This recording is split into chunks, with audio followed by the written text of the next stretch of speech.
Bertobatlah dan percayalah kepada Injil. Saudara-saudari terkasih dalam Tuhan Yesus Kristus, selamat berjumpa kembali dalam renungan ini. Setiap kali kalau terjadi bencana alam, umumnya dilantunkan lagu gubahan Ebit GAD. Dalam lagu Berita Kepada Alam, salah satu syairnya kurang lebih berbunyi demikian. Mungkin Tuhan mulai bosan melihat tingkah kita yang selalu salah dan bangga dengan dosa-dosa, atau alam mulai enggan bersahabat dengan kita. Coba bertanya pada rumput yang bergoyang.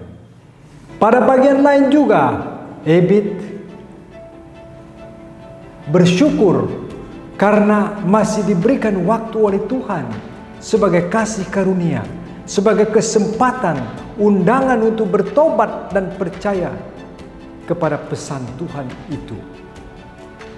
Bukankah saudara-saudari terkasih, Yahweh masih rela untuk mengadakan perjanjian dengan bangsa Israel, sehingga air bah yang membahayakan dan bisa memusnahkan segala makhluk hidup itu ditunda dan bahkan ditiadakan?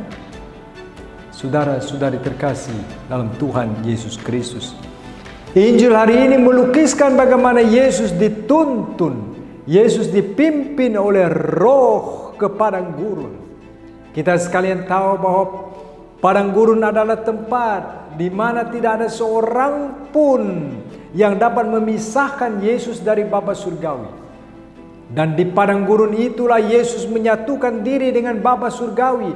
Dia melepaskan diri dari kerumunan orang banyak pada waktu itu, seperti terlukis dalam Injil Matius bab 14 ayat 13 dan juga Lukas bab 4 42.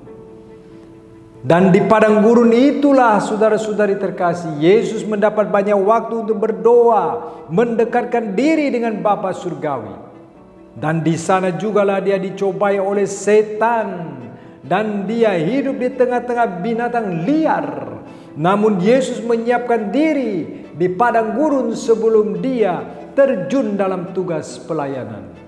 Saudara-saudari terkasih dalam Tuhan Yesus Kristus, dalam tugas pelayanannya di Galilea, Yesus memberitakan Injil Allah, katanya, waktunya telah genap, kerajaan Allah sudah dekat, bertobatlah dan percayalah kepada Injil. Markus bab 2 ayat 15. Seruan Yesus tadi, saudara-saudari terkasih, adalah sebuah undangan resmi untuk bertobat. Kita sering mendengar kata bertobat. Apakah artinya? Bertobat itu berarti ubah. Bertobat itu berarti perbaiki. Bertobat itu berarti membaharui hidup dengan lahir kembali sebagai manusia baru. Itulah bertobat. Kalau begitu, inti sari dari bertobat tidak lain dan tidak bukan adalah pembaharuan hidup rohani sebagai murid-murid Tuhan Yesus Kristus. Saudara-saudari terkasih, memang sering kita dengar satu istilah dalam bahasa Yunani, tobat berarti metanoia. Hanya ubah pikiran, tapi tidak cukup.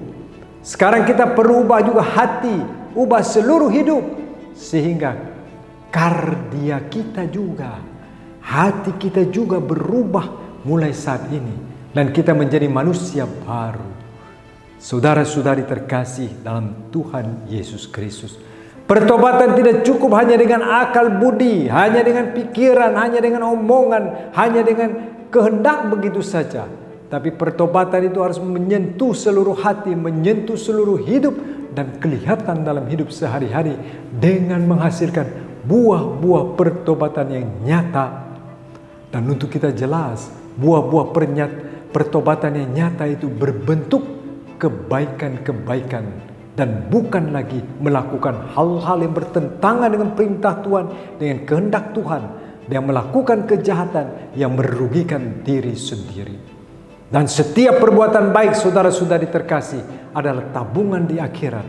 Dan kalau kita sungguh-sungguh bertobat, maka kehidupan rohani kita makin berkembang dari waktu ke waktu, dan suasana kehidupan kita makin sejuk dan damai.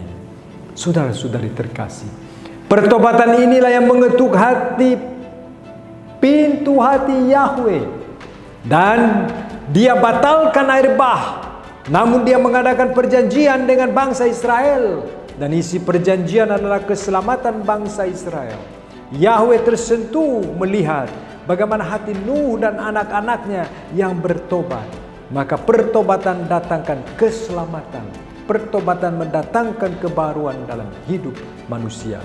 Saudara-saudari terkasih dalam Tuhan Yesus Kristus, saya akan akhiri renungan ini dengan sebuah doa dari seorang yang isinya adalah semoga persediaan Abu cukup. Ada seorang yang tertekan melihat bahwa dunia ini makin hari makin jahat, di mana manusia yang satu dengan yang lain benci dan muncul amarah, dendam, perkelahian terus menerus, tiada damai. Maka orang itu mulai pergi berkunjung dari gereja satu ke gereja lain. Untuk apa? Dia bertanya kepada pastor di mana dia berkunjung, apakah persediaan abu masih cukup atau tidak?